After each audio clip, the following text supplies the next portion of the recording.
Hello and welcome back to Automation Squad. In this session, we are going to discuss about Workflow Analyzer. So, in this session, we'll discuss about what is Workflow Analyzer and how to use it in our projects, what are the rules in that, and some advanced features. So, firstly, what is Workflow Analyzer? So, Workflow Analyzer is nothing but a static code analyzer. It will be like a review tool, the project review tool. So, it ensures your project meets that high quality and reliability standards. When we trigger the workflow analyzer, it uses the predefined rules to validate if our project satisfies all those rules.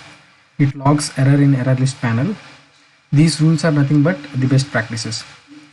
So a few of the points which we can do are to just edit and disable and enable rules from Studio itself. I'll show that. We can run validation or validation and analysis at file or project level. So if you see, these are the options which are available. So we can validate the process alone, the file alone, or we can validate the entire project at once, and we can just analyze as well. So when we click on here, once you click on debug, it will always analyze and then it will run the process. And we can build, we can manage errors and warnings in error list panel. So there will be a panel called error list below in Studio. So there we can manage all those errors and warnings. You can see what are the errors happened. We can build our own custom rules using the UiPath.activities.api package.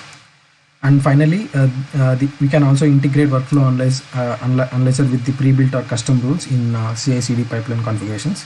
That is something related to some other cloud things.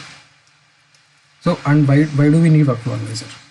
So, workflow analyzer acts as a central part in project development, in entire development.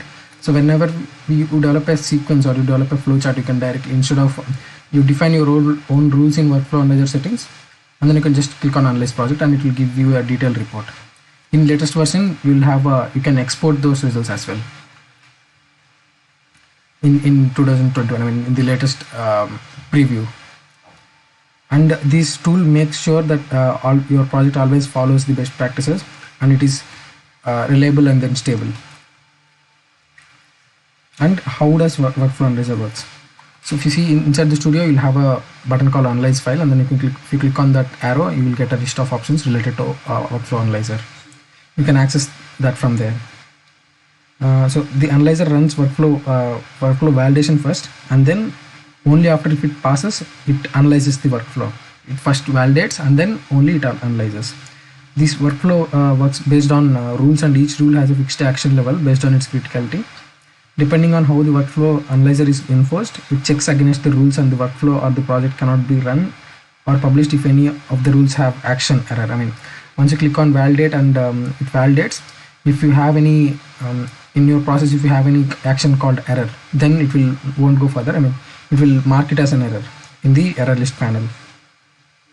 If the action is either for the other levels like warning and info or web boss, these actions do not prevent the process to running. If you have a warning, the process still runs. It won't stop the bot in running. So the workflow analyzer can be enforced in two ways. So these are the two ways: enforce analyzer before run and before publish. So you can toggle that once you go to home and then go to settings and then design. There will be toggle options to enable or disable the before publish and before run. Firstly, the before run, this option runs workflow analyzer before running or debugging a workflow file. Like once you enable this, once you click on debug, it will automatically runs before the debug happens. Like before the bot starts running, firstly it will analyze and then the bot will run. And if it is published, it is not just the name says, it will analyze when you publish the workflow to the orchestrator. So those are the two ways which we can enforce the workflow analyzer. So these are the types of rules we have for workflow analyzer. So first one, there are categories and then there are components. We can check those in the UiPath docs. In the analysis stage, your project will be checked against a set of predefined rules applicable to Studio. At that moment, we have 8 rule categories. So I'll share the link in description so you can find all those categories and then components. I'll show that in UiPath as well.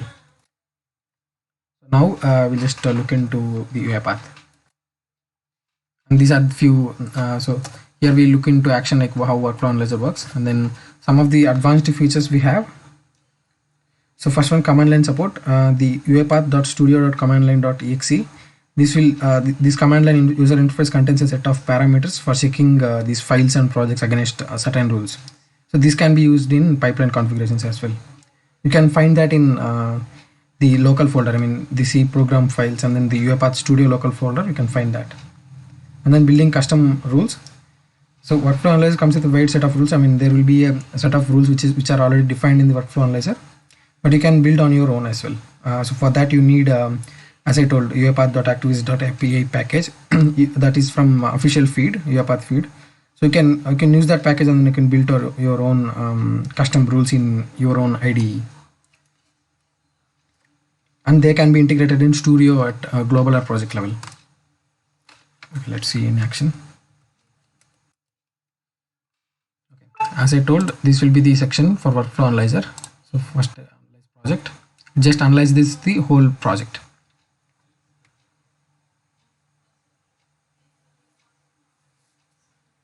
And we can see the error messages. This is the error list panel.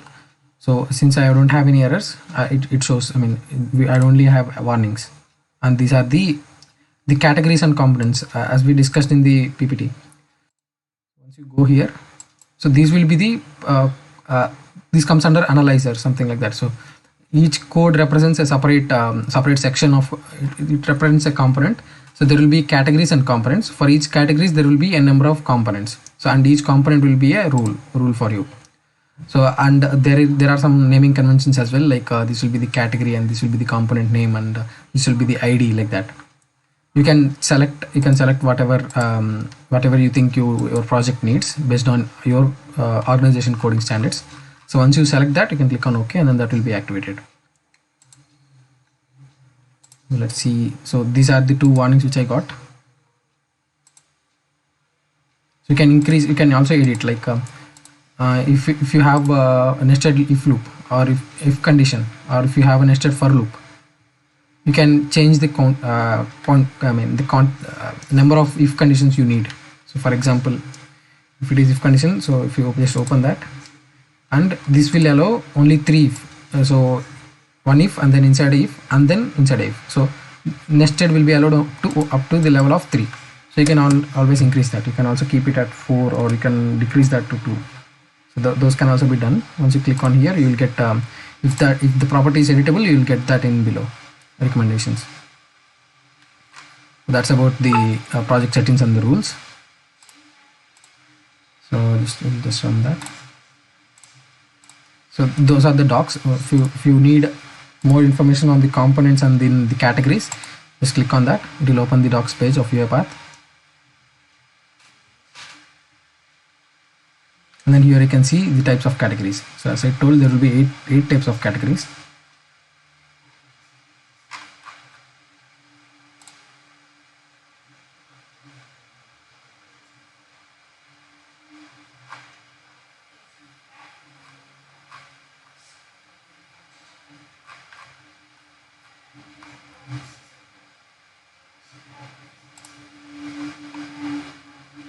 So yeah, as I told, these are the IDs, and then the types of categories we have. You can check. You can hover. I mean, click on each rule, and then you can check the description, and then how the rule is being described, and what it on what basis it treats that particular activity as a fallout or something. So that those information will be available in the docs page of UiPath. So here we'll just change the variable convention. I'll just remove the DT here.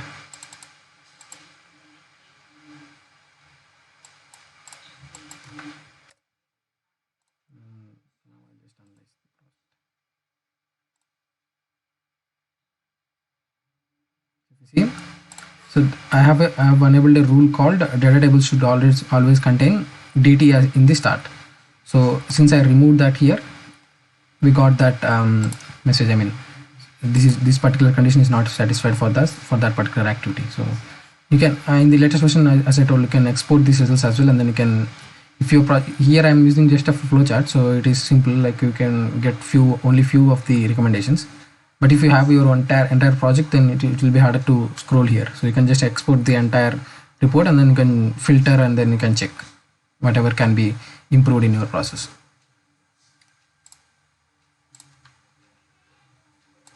Let's change it back. That's about the rules and then the categories components. And the other thing, the types of how can we enforce the workflow analyzer. As I told, these are the ways. So you can enable these two.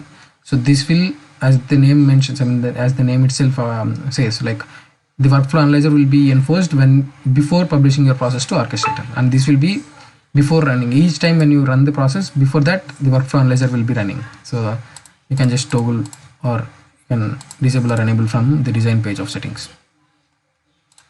So yeah, that's about today's session. Thank you.